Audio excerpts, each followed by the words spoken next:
رفقا سلام، امیدوارم حالتون خوب باشه. امروز یه دستگاه 206 اومده پیشمون برای انجام یه سری از کارها. بیا خورده نزدیک‌تر. زهای بغل در برای هر 4 تا در یه سری مالیدگی و یه سری سوختگی داره که باید عوض بشه و تعویض بشه. بیا داخل ماشین.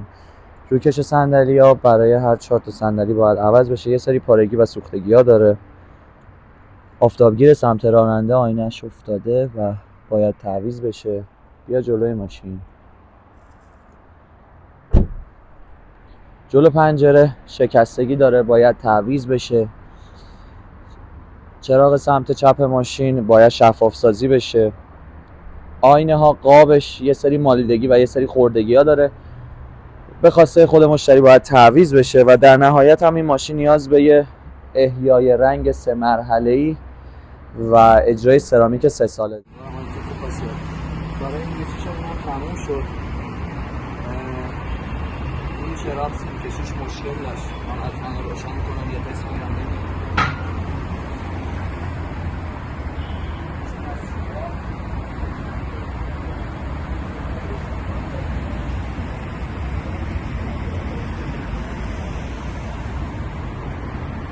چراغ رو براشون درست کردیم. برو ببینیم.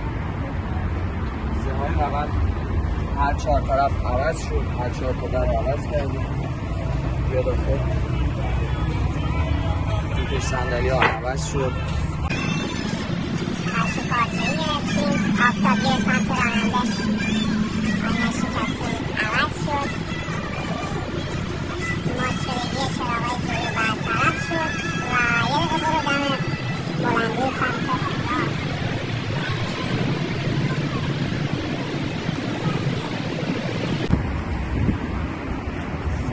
بلندی سمت راستشون هم مشکل داشت، براشون عوض کردیم.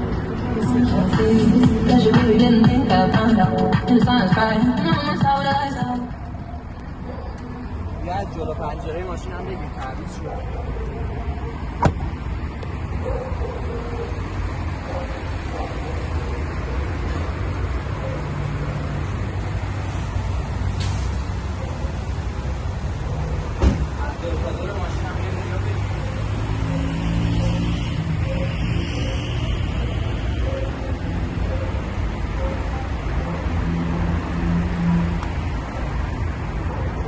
براشون سرامیک 3 ساله اجرا کردیم.